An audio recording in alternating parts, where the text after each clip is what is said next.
Okay, record. Okay, we're recording. Okay, good. So I was super excited this week because, this is a shameless ripoff of the podcast, My Favorite Murder. Yes. So if those ladies ever listen to this and they're like, wait a minute, what the hell? Then they can know, rest assured, that this is a shameless ripoff. And I do my laundry to My Favorite Murder every Sunday and I love it. So anyway. See, my kids do laundry. So I'll loan them out. I'll loan my kids out to do your laundry for you. I should have had kids. Oh my God. Why didn't I think of that? Yeah. Well, other moms look at me crazy and I'm like, yeah, my kids do laundry. What's the first thing that kids learn how to do when they're little? One of the first things they do, they learn how to sort. You can sort shapes and colors. You can sort laundry, my friend. Yes. So right. That's awesome. So they've been doing laundry since they were 4. Yeah. I don't know what this thing is about chores. I had chores all the time when I was a kid. And frankly, I think it makes you a productive human being. And I want you want to marry a boy whose mom has had him do chores. Oh, yeah. Yeah. My little Jake, I'm biased, but my little Jake, he is going to know how to cook, pick out flowers, put them in a vase, and clean a house. And just, you better be a great woman. or I'm going to be it's being like one of those Lifetime movies. You'll be like, I trained you for better than this. We need to go up a class. Exactly. That's good. Yeah. So what do you want to talk about this week? Okay, I have a couple thoughts. I'll refer to my sheet here. So I had a couple, coaching salespeople makes just for the best conversations and the best blog posts. I love them. They're just no end of stuff, especially because these are not, none of my clients are really big enterprise sized companies. These are, ground story sales floors that are, relatively new. Most of my sales teams don't have a hardcore sales director. So the people they hire and, the issues that they have in selling, they're not uncommon. I would suspect that most people in the enterprise sector have these different difficult situations, but it's just, they're kind of floating on an island. The business owner's been the sales director up until a certain point. So these folks have kind of been floating on an island. And so the things they come up with are great. I'll have 2 things that I could talk about. One is, I don't quite think these people know what selling is. Okay. Yeah. So it's a sales team. I was trying to extract some information so I could help build them some lists because we're having a little problem with lack of activity. Uh-oh. So I was going to help them, grab some more prospects for them. And they were like, well, but we need to know if they use this kind of equipment and we need to know that. I'm like, that's called pre-qualification. That's part of selling. You don't need to do that before you get on the phone with them. They wanted it served up on a silver platter. So that's one of them. Okay. And this one was a similar situation, different industry, different sales team.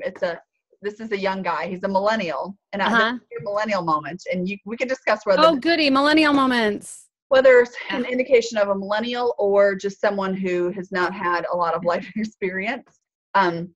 But, he has a target list. And so we were sitting down and trying to prep for some calls. And I've given him some additional tools and stuff. And, we got to the second half of his list. He goes, well, I don't have a contact here. I said, okay, you need to go find one or just call someone, call anyone. That's how you start. So, that sounds so stupid, Dianna, but there are people really struggling with that, where to start. And it did have a happy ending. We had some success in this particular hour that we were together. So, okay. I can't wait to hear about your happy ending. All right. So good. So we have a list building, a millennial moment. That's cool. Yeah. Do you have a walk the talk today? A walk the talk. Sort of. I could sort of talk about a walk the talk. We could save it for the next one. Yeah. Only do one. Okay. I have a book. This one's really cool. Book. I have a book too. This is neat. When on the mountain there is no tiger, monkey is king. Okay. I'll tell you. That's awesome. It sounds awesome. I'm playing with my GoPro over here while we try to get started. You stay right there, please. Thank you. Okay. Yeah, I've got my other camera running on the side view. Yeah, well, yours is nailed down to something stable, and mine's like hanging off. I mean, it's a GoPro, right? It has to be, hanging off of something precarious. Yeah. Okay, so we'll have a book moment. My book moment is going to kind of come into my.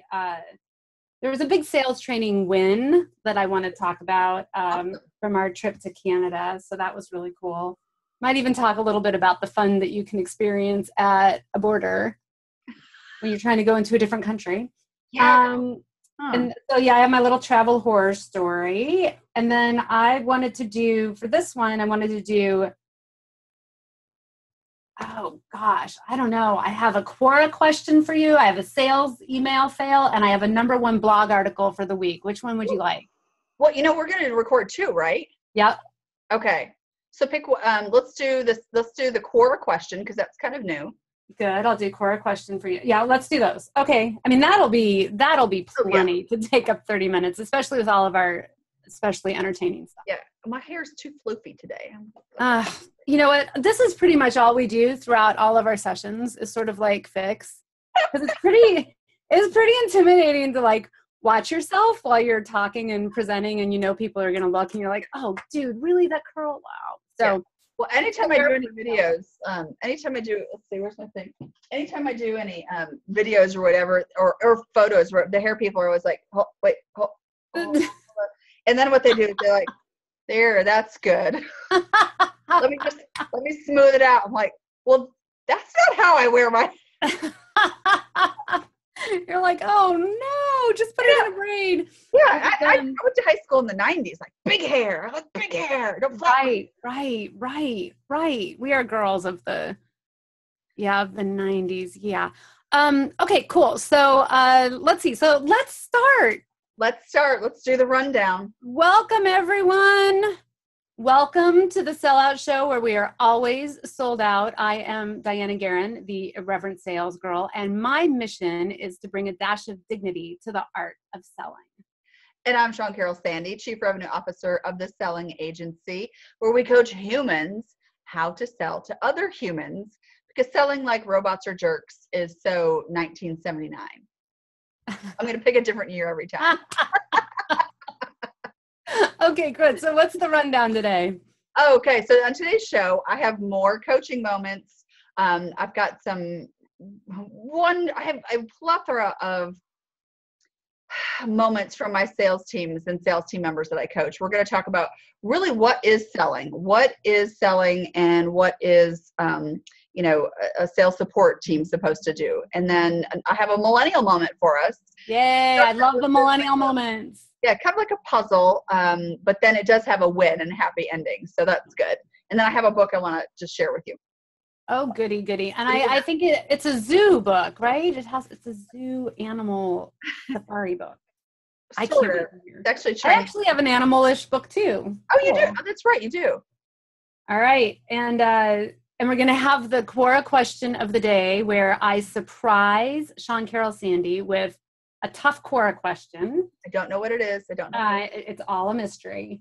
And we might have time for a little business travel horror story. I have a couple of them, so we'll have to pick. But all right, so you start. Let's go with your coaching. What were your coaching moments? Some of the epic fails and some of the big wins, and then we'll glide into your millennial moment. Okay.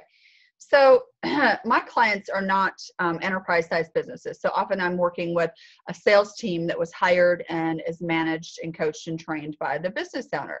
So it's anywhere from, like 4 people to 10 people, not really huge. Well, one company, I guess, has got 20 people, but they wear several hats. So you don't have like a really hardcore seasoned sales director. They're often hiring people who maybe aren't,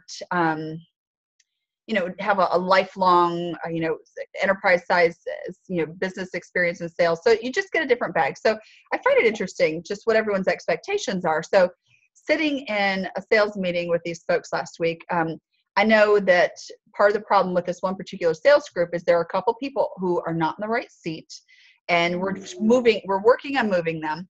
But part of the solution is it's also obvious there's not enough activity.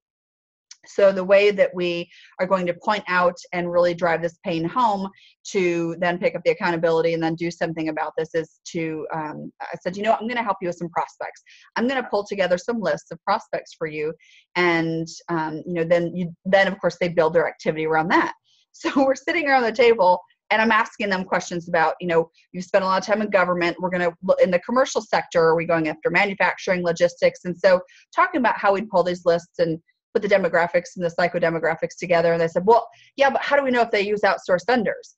And yeah, but we really need the name of the decision maker. And they're asking yes, you do. Yeah. They're like, yeah, these are all the things that you need to go get. Here I'm trying to bring you, resources. And they it really occurred to me, they have no idea what selling is. They have no idea what pre-qualification is, or how to, you might call 10 people to get to the decision maker.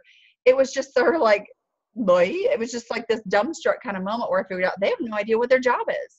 They have no idea, and they expect these things to be delivered on a silver platter. And it just, unless you're in a large organization where you've got inside sales reps and, marketing qualified leads, kick it to sales, SDR, warmers it up. I mean, that's not this organization. They're like maybe a $7-8 million a year an annual revenue organization. We're trying to push it to 15. Yeah. And that's their job. They just have no idea. They want call them and get the order. They want to be order takers. I think that's probably what I would say. I want to be an order taker. I want to be an order taker. I want to be an order taker. A good idea. Oh my gosh. I want that too. And I want to get paid a really fat commission on taking orders. Yes. That would be great. Thank you. Exactly. For opening an email and forwarding an email. That's what I want to be paid for. I'm sorry. I don't mean to laugh. I mean, in sales, you eat what you kill. That's if you don't kill, you don't eat. It's, that way. So anyway. So, I kind of explained to them that's what their job is. I will bring these things to you.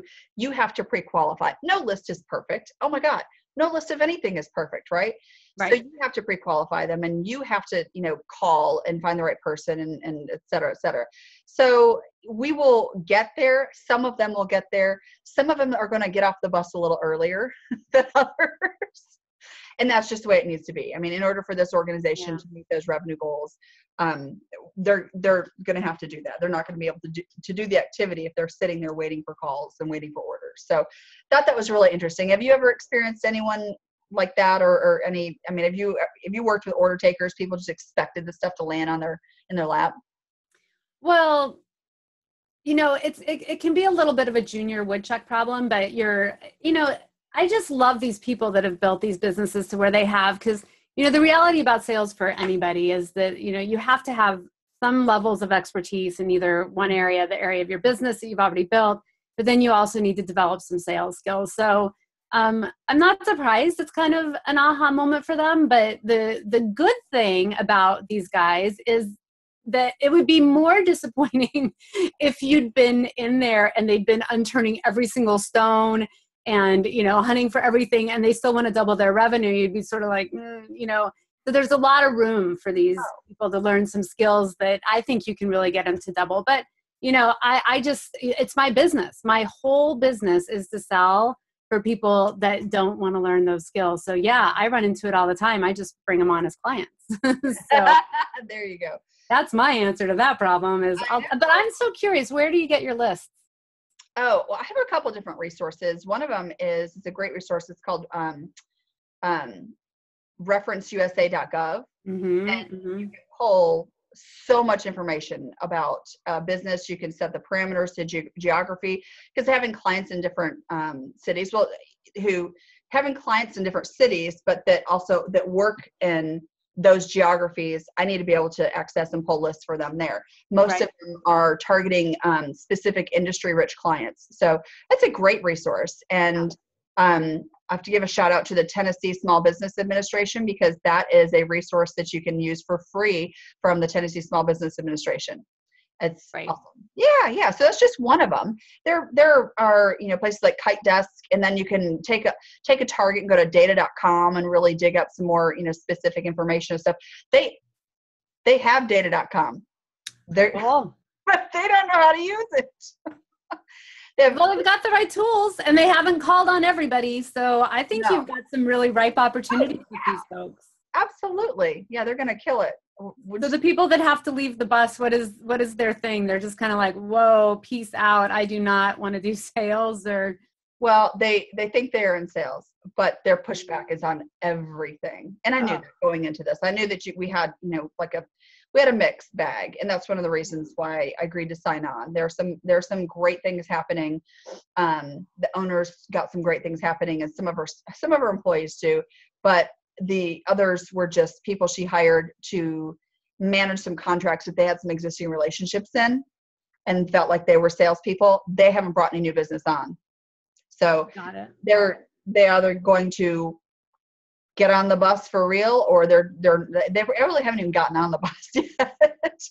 They haven't made it on the bus yet. So, but those are tough and painful decisions, especially for small business owners when, you're in charge of everything. You make all the decisions. That's a really tough thing. It's not just something you can delegate. So and they're probably a friend of a friend, or a niece or nephew, or somebody that, took some risks with them at the beginning, and time to move them on. That's really tough.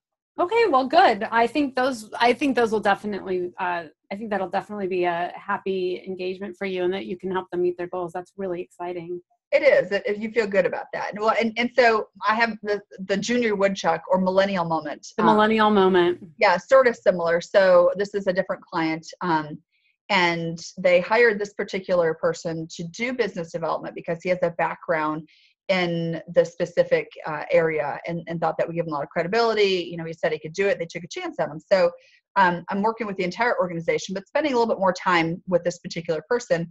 And he's young. He's had a couple jobs. He's really struggling with is sales for me. I want to help people, and he's really realizing that with this role, he can't help everyone. He's trying to help on the client side and not the customer side. And anyway, so we're sat down, and he has a target list of people to call on. And so he's made it through 4 companies, and he sent off an email to each of them. That's a whole other story. And then the rest of them, I said, just 4 people, 1 at each company. So I said, so the rest of the list, I said, so where are we in the rest of the list? He goes, well, I don't have a contact there. And so no sale. Yeah. No sale for you. Right. He said, and the genesis of this list was that these are people in other divisions of the company have worked with, or they've been past clients. Okay. So he felt like he should just have this whole thing populated. And so I said, well, we're going to go find somebody to talk to. And he said, oh, okay. Well, who do I look for? So, well, what are some of the titles? And let's go on LinkedIn and find them. Yeah. So, but I don't know them. I don't care. And it was just sort of, no one had necessarily walked him through actually, I know people walked him through some of these steps, but he just didn't do it. Yeah. So we went through LinkedIn, and we found an HR director that was appropriate to talk to. She went to the same college that he did. And so we worked, our plan of what we're going to say to her. Why would she talk to us? What do we want to get out of this? Is she even the right person? And he called her, and he got her, and he talked to her. She was the right person. They didn't have an immediate need, but she told him when they could. And she told him when he could follow up. And I said, ask her to meet. And so he's got a meeting date in the future set with her. And then after we got off the phone, I said, okay, now here's your next 5 touches. Let's figure this out. So he was like, wow. Okay. So he just said, yeah. I mean, I think that, do you think this is just a piece of this generation that if they don't, if they're not connected to somebody, they don't know somebody? I mean, like picking up the phone and just calling a stranger is so foreign to them. I mean, you have a little bit of a dossier on them from LinkedIn, but I mean, it was just like, I don't know if he wanted to be spoon fed that information, or if the thought had never occurred to him that, hey, I could just really call a stranger. Even if it's not the right person, I'll keep calling until I get them. Yeah. I just think it's just a matter of growing up a little bit and understanding what this whole thing of sales is all about, and dismantling all those, those concerns and upsets. I mean, Shawn, I tell you this, I still get nervous sometimes when I'm about to get on the phone with a stranger, you know, that I've never met before. And I'm hoping I have a good reason to talk to them. But, you know, sometimes I'm like, are they going to think so? So, I mean, it's nerve-wracking. You're going to interrupt somebody's day. You're going to, you know, this is why sales is such an amazing skill and an amazing profession, is that it's terrifying every single day. So it's kind of like, you know, the people who jump out of planes or the people who climb mountains. It's not for the weak of heart. It's terrifying. And I just love that he had a win right out of the gate. Because can you imagine if he got one of those like slam the door in your faces responses on the first time out? It would be like, yeah. But, yeah. I just think it's a matter of growing up a little bit. And, you know, when you find people who've been really entrepreneurial that know that they need to make something work no matter what it takes, that's when you get the mentality of a salesperson. Sales is very entrepreneurial no matter what level you're doing it at, because you've just got to have that mentality of there's nobody else coming, and it's me or the, you know, you're going to like either make it or you're going to break it. And that's just the way that it is. Yeah, I think that it goes to life experiences. I think we've talked a little bit about this before. If, you know, you are trying to, you know, pay a bill and you get a runaround on a company, you don't know who to call, like, you know, persistent and gritty people will keep calling. They'll keep pushing forward in that agenda until they find someone. And I think that if you don't have that personality naturally, and then couple that with you haven't had those experiences, that's probably where, you know, that just never really occurred to him to say, start somewhere, just go. Yeah, it sounds like he may actually develop those skills and really win the game. We'll see. I mean, there is no spoon feeding in sales. There is no spoon feeding in sales. Only time will tell. Only time will tell. I hope the best for our junior woodchuck. And thank you for that brilliant millennial moment. You're welcome. He's a nice guy. I want to see him succeed. I do. He'll probably watch this one day. I know. Wouldn't that be? Well, see, I live in fear that, you know, some people that I've dealt with are going to watch this show. But, you know, so far we're in no danger of that right now. Well, post-production takes a while. They might be a little bit removed to where they don't even necessarily recognize themselves at that point in time. Maybe. Yes. And we don't even have our lawyers queued up here. So Anyway. All right. So let's move into the Quora question. How's that? Let me bring this up here. So my Quora question, are you familiar with Quora at all? Yeah. Quora. This moment brought to you by Quora. And why I think this is such a special segment of our show is that, let's see, it says at the top of my Quora page, you have been blocked from contributing to Quora because your name does not comply with our name policy. So apparently, cartoon characters are not allowed to answer questions on Quora, even though they used to be.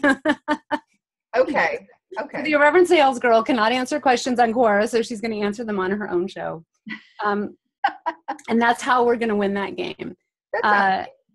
Although I think Quora is going to, you know, jump right on board and want to be a big old fat sponsor of the SellOut show because we have the QuoraQuestion moment. Why? All right.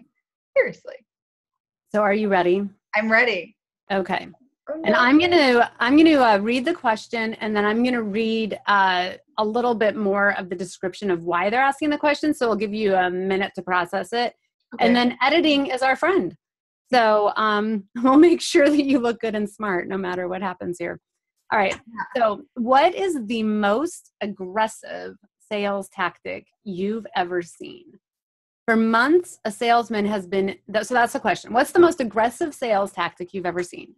And he goes on to, or she, I don't know who it is, goes on to say, for months, a salesman has been emailing unsolicited meeting invites and leaving me voicemails saying it's unprofessional that I've missed those meetings. Truly.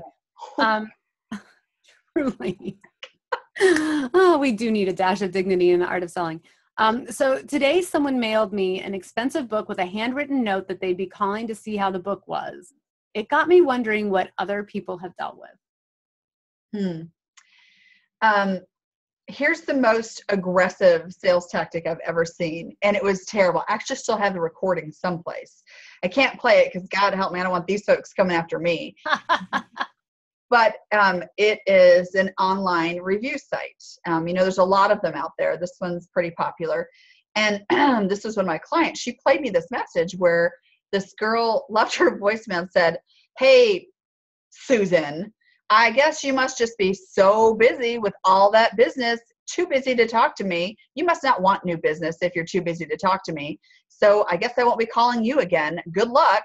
I mean, it was the shittiest, nastiest tone I've ever heard. And I said, "Okay, well, what number of time is this that she's called you?" She's like, "She's called me every day for the past week. And the first day I told her I wasn't, really interested. Could she send me an email?" And she did. And then she called me after the email. And you know what? This has kind of just been a busy week. And after the third time, I was like, screw you. She didn't know she was implying a threat, or there's just it was terrible. That is terrible. Yeah, it really was terrible. So that's probably the most aggressive, assaulting sales technique I've ever heard. Back when I had a retail store, this is really funny. This is literally how this went down. I had a storefront.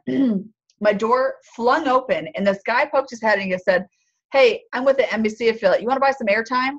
And then I said, "No." And he shut the door right next to me. All right, never mind then. You're qualified. You're out. Next.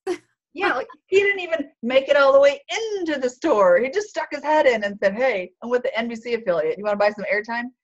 No. It's funny because I had sold for the ABC affiliate in this market, and I knew everyone at the NBC affiliate. I had friends there and stuff, and so I called the friends like, "Who is this guy? What?" And you're like, "Oh, he's gone." I'm like, he was hired and gone in the same week. So that's probably the most aggressive cold sales techniques I've heard of. Yeah, and here's the disappointing thing about this poor little the other person on the other side of this who's emailing unsolicited meeting invites is that's how they were trained to do it. I promise they did not come up with this on their own. So the sales organizations that think this kind of thing works, I mean, maybe it does, but it just makes everything so bad for the rest of us. So please stop. Please stop. Please stop. Yeah. It's foregoing any relationship. It's just, it's insulting to say, "I'm going to send you an email presuming you need me and set up an appointment with me."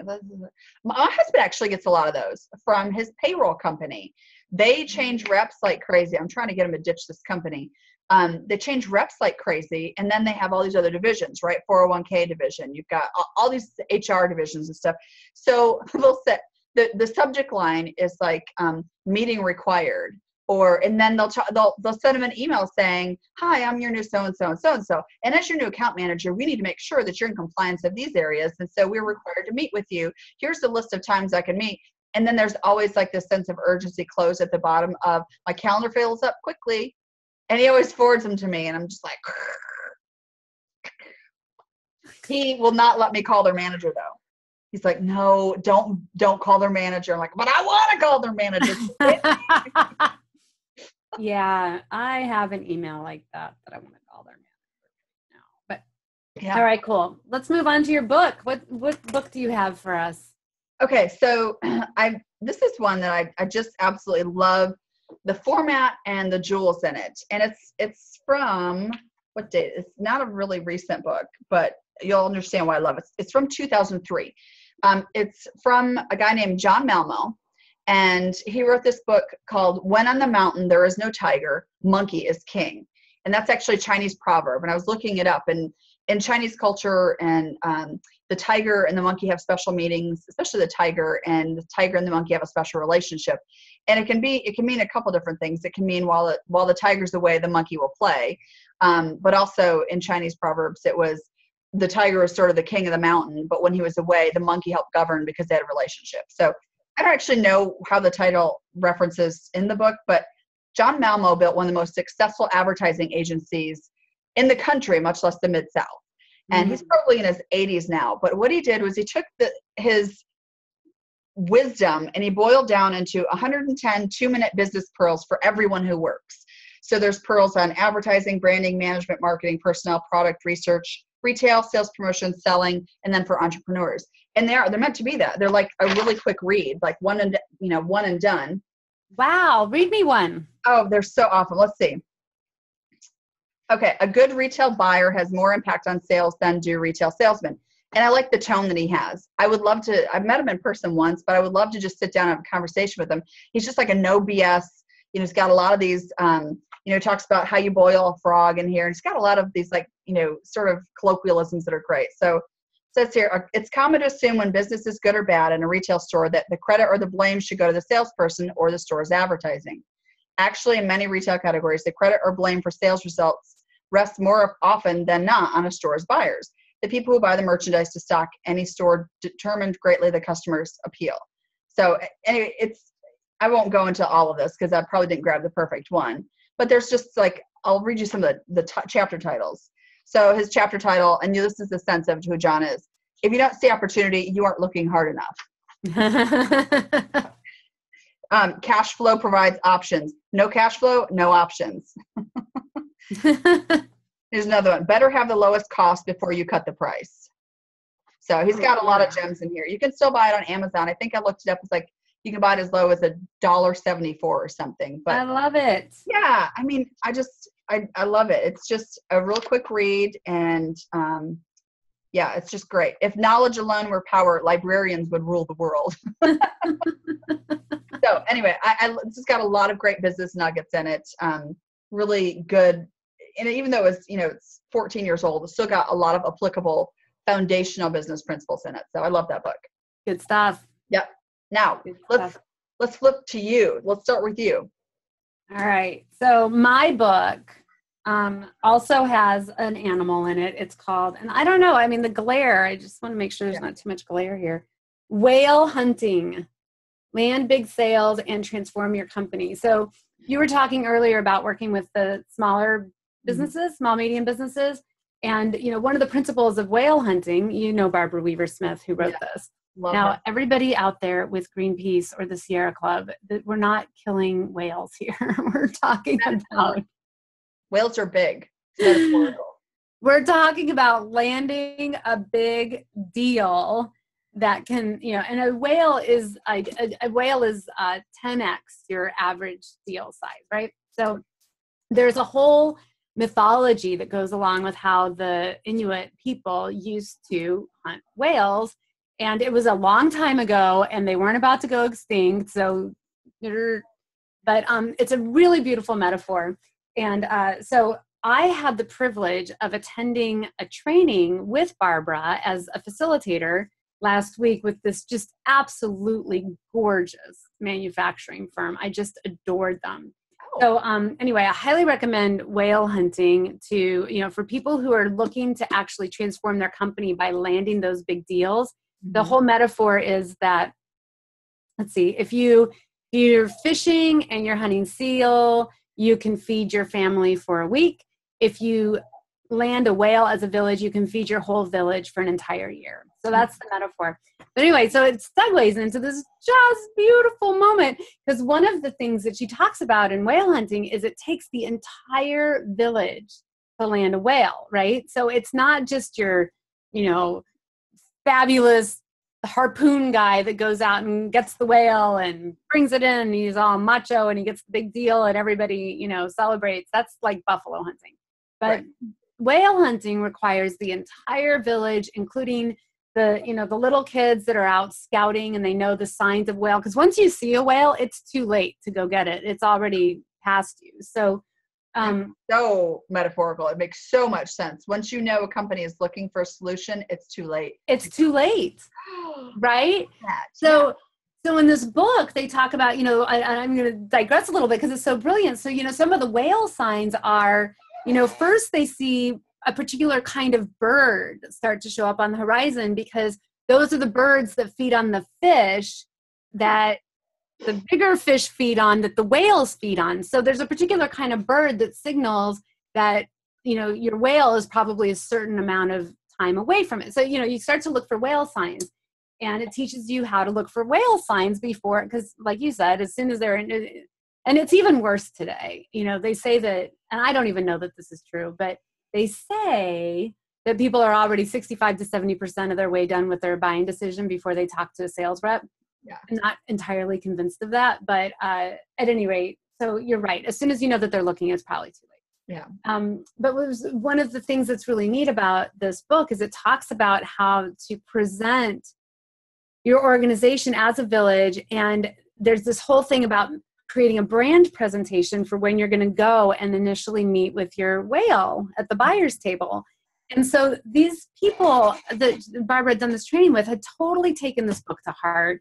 And they put together this most beautiful brand presentation video. What I loved about it is it did not touch on one single thing that the company did or a feature of any of their products or tools. It talked entirely about who they were as an organization, how their values matched up with the values of the whale.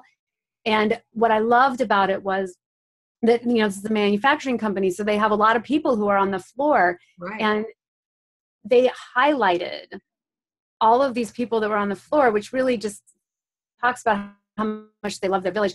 And I was, I cried. They said I was the only person that had cried at their video, but it was a beautiful brand presentation. And I learned a lot from how, we really talk about, it's not about the features. The first thing is, even men, I think even especially men, buy from an emotional place. And when you connect first with what's important about why you do what you do and the passion of your company, and you connect that to the passions of the people or the fears of the people that are just sitting in front of you, you've won the game, and nobody else is going to be doing that stuff. So that was my big training win. And what's really fun is they got the order while we were there doing the training. Oh, yeah. I love group celebration, group dance party. Oh my gosh, that's fantastic. Yeah. And then now the onboarding part starts, right? So, you have the whole village. It's not just you win the deal. You got to land that sucker and harvest it and, the whole bit. So anyway, that was my, training. It wasn't a fail at all. It was an excellent thing. And it actually brought tears to my eyes. Well, I'm sure you're not the only one. There are probably people just... I know, right? Yeah. That's great. So right. You did a lot of traveling last week. Oh my Lord. And so you may have dropped a little hint that you had a little travel. A little travel horror story. Horror story? Okay. A little horror story. And not a horror story. A big horror story. Like, we don't want big horror stories. Just a little horror. It wasn't a WHORE story. It was a horror story about traveling. First of all, if you watched the last episode, my e-bags really worked great. They were fabulous. Oh, good. In fact, fun fact, I have a new phone. I love it, my Google Pixel, but it has an alarm setting on it where I'm just used to setting the alarm, and that's the time of the alarm. But this actually, you identify like what days it's going to go off. So I set my alarm for 4:30 so I can make it to the airport on time, and which fortunately was right across the street from my hotel. But so I set it for 4:30, which is early. And is that money calling? That must be a contract coming through my fax. People use faxes. At any rate, so 4:30 in the morning, I set the alarm, and I wake up at 5:36. Oh, okay. I'm already a little nervous for you.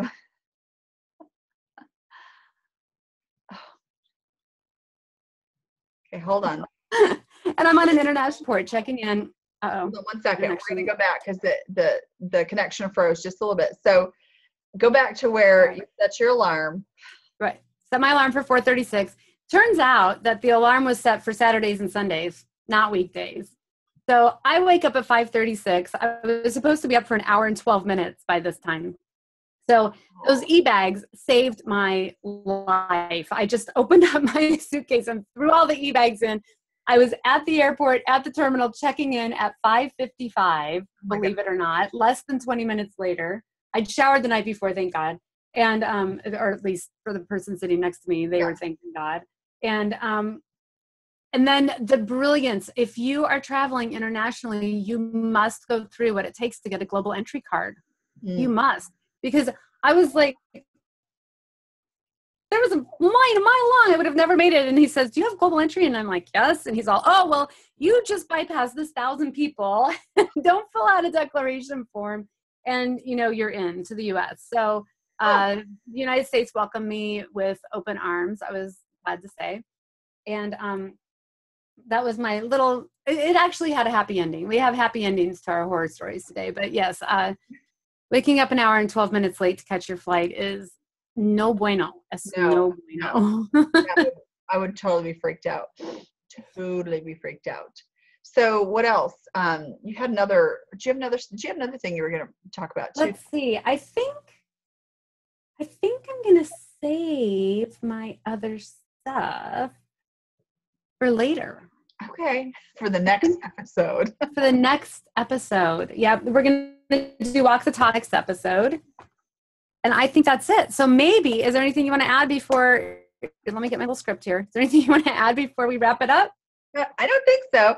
I think we covered a lot. Know what you're selling. If you're in sales, you should know what you're selling. Read good books and that kind of, and don't be so crazy ass aggressive that you offend people. Persistence and aggression are two entirely different things. Yeah, exactly. All right, cool. So we'll wrap it up and I will say, stop hoping. Start selling. All right. Bye.